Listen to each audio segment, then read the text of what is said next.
You love board games. You're obsessed with them. It's all you can think about, and you feel so excited and in love. You've also got so many opinions and a camera. The next logical step you can think of is to be a content creator. But should you? Let's talk about this in tonight's Gamecasters Adjacent.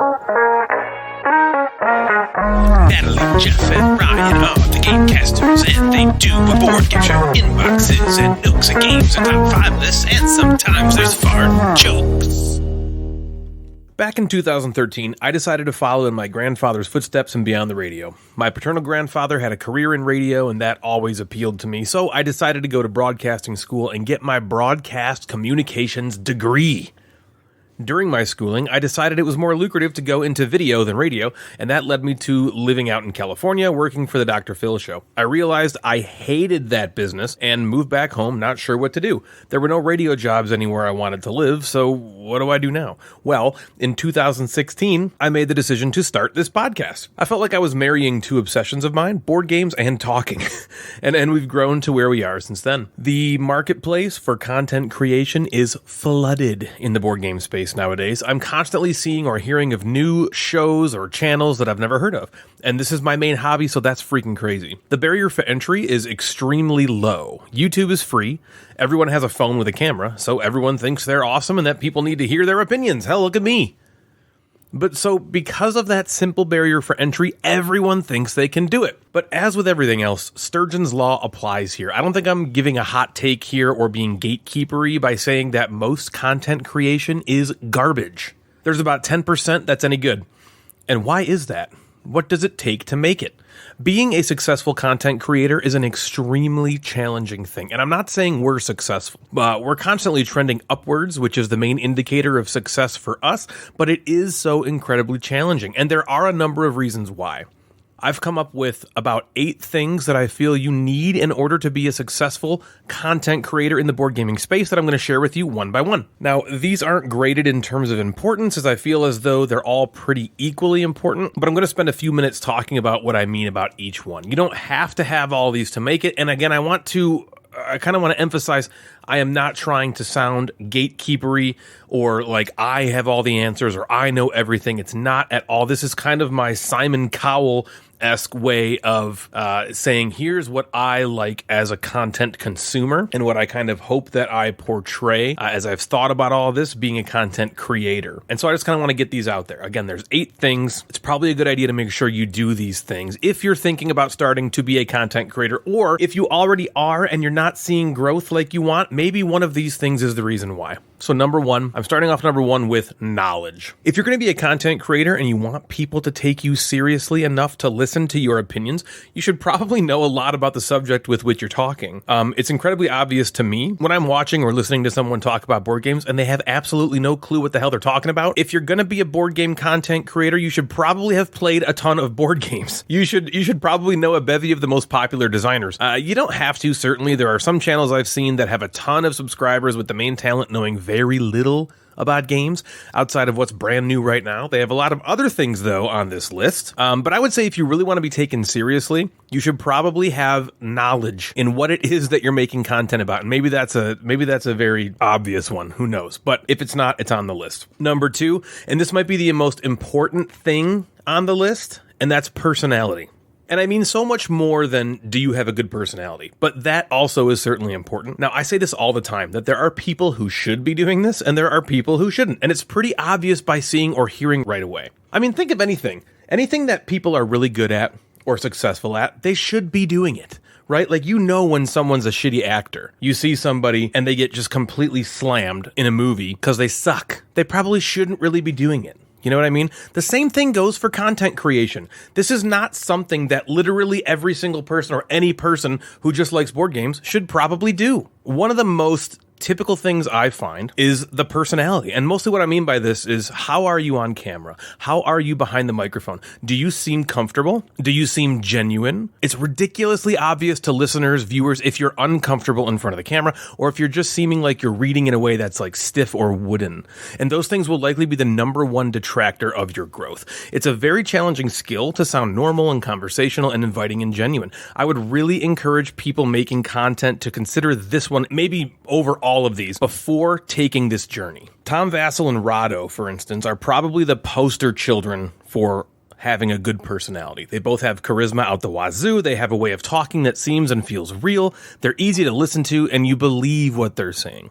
Neither of them come across uncomfortable, seem like they're reading, and they both, I should say, have very high energy. Tom is probably the person I'd tell everyone to study and compare themselves to if they're getting into this space and wanting to be successful. Watch your latest video, listen to your latest podcast, and then watch a video from Tom. How do you sound? Do you sound nothing like you sound in real life? Do you think you're just being professional? Because in my experience, people in this hobby aren't necessarily looking for professional. Unless you're Rodney Smith or some other how to play channel, people are looking mostly for other people to identify with. They want to be entertained, and genuine personality is incredibly obvious. Discomfort is incredibly obvious. Lack of energy is incredibly obvious. This is probably the toughest one of all of these things on this list to improve upon, as it's mostly, this kind of thing mostly either comes natural to you or it doesn't. But I sincerely feel that the majority of the reason why people aren't as successful as they want to be is due to this. Okay, number 3, quality of production. Now, this one isn't, necessary, as you can have the highest quality production on the planet, but if you don't have the personality, you're dead. However, let's assume you do have the personality, and you still aren't really seeing the growth you want. Take a look at your production values. Look and listen to the best players out there. Does your sound quality measure up? Are you well lit? How is your thumbnail game? Is it amateurish? Do you have graphics, music? No? Why not? Edit your content in a way that's polished. Watch, listen to the content, your content, the same way a chef constantly tastes his food. Did you mess up? Do it again. Make it perfect. If you spend no time on your production, that's going to come through, and nobody is going to want to listen to it or watch it.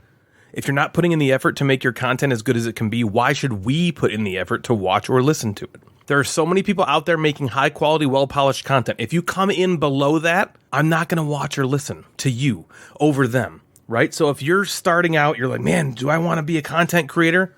What is your production values going to look like? What are they going to look like comparatively? All right, number 4. This is another must, I think, in my opinion. This is unique ideas. Especially if your on-air personality isn't quite up to snuff like we talked about earlier. Do something different. How many channels out there already exist that simply review the newest game? How many podcasts are out there that tell you what's hot on Kickstarter? Why would I go to you instead of listening to The Secret Cabal? Why wouldn't I just watch The Dice Tower? What are you doing differently that makes me want to watch you? When Rado first came out, he was one of the only guys I knew about who was just playing the game, and you got to watch his decisions as the game was going on live. He wasn't reviewing it. He wasn't playing with a group of people. He wasn't trying to be a character. He was simply doing something different. Couple that with his personality, and boom, winning formula. He's now one of the most famous board game content creators there are. Same thing with Shut Up and Sit Down. The amount of work they must put into each and every video is freaking staggering.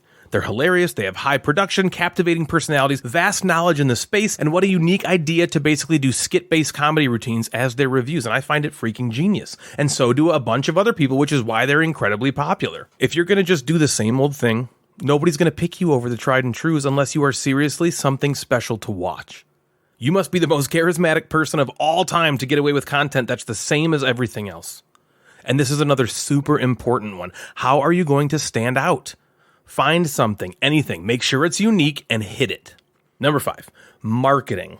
So everyone knows about the Dice Tower. How are you going to be successful by merely existing? You have to find a way to let people know you exist without seeming like you're just spamming yourself. This is one of the most difficult aspects that I struggle with. Marketing myself does not come naturally to me. I don't really know how to do that. The Gateway Network was a device I created for people like me who don't really have a way to market themselves in a way that would compete with the big guys. That experiment of mine hasn't really panned out the way I'd hoped, so I'm still trying to figure this one out. But if you can find a way to let people know you're out there, that's huge. One thing we've found is to include board games somewhere in your title.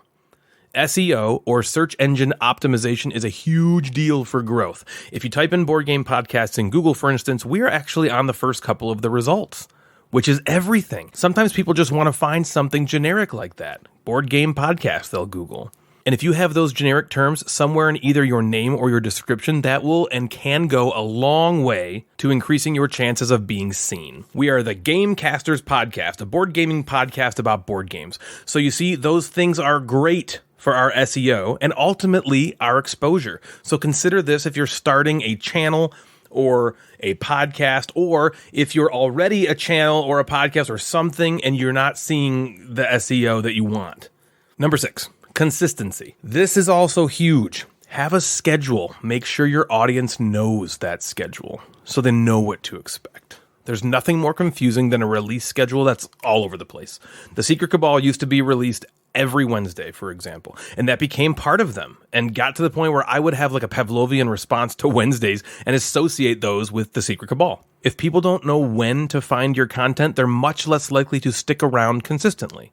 If you have a consistent schedule, then people know what to expect. It's really simple, but it's also something that I think a lot of people don't really think about too often. I'll just release this kind of whenever the hell. Because what does it matter? It matters. It matters. People want to know when they're listening to you. Number 7, luck, or like knowing someone. This one sucks, but is it tried and true? Fuck yes.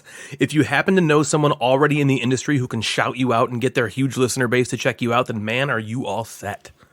Also, just being lucky is something you'll probably need. If you consider doing something unique, this can help your luck a bit, as people are more likely to remember and be interested in something new they hear about on, say, Facebook recommendations lists. But man, is luck everything. You have a funny episode that somebody just happens to share. One person shares it on Facebook, and then somebody who's a content creator already that's big and popular sees that and says, oh, I'll check it out. And then, oh my gosh, that's so funny. And then they shout you out, and then all of a sudden you kind of blow up. Now, that's extremely rare.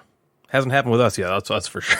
But it is definitely something you're going to need. You're probably going to need a little bit of luck when you're first starting out in this space that's already flooded.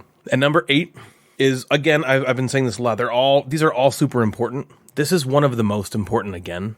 This is called self-critique, self-reflection. One of the main things I probably literally do every single day is self-critique and self-reflect. We just released an episode, we'll say, what would I change about it? What didn't work like I hoped? What did work that I should probably keep doing?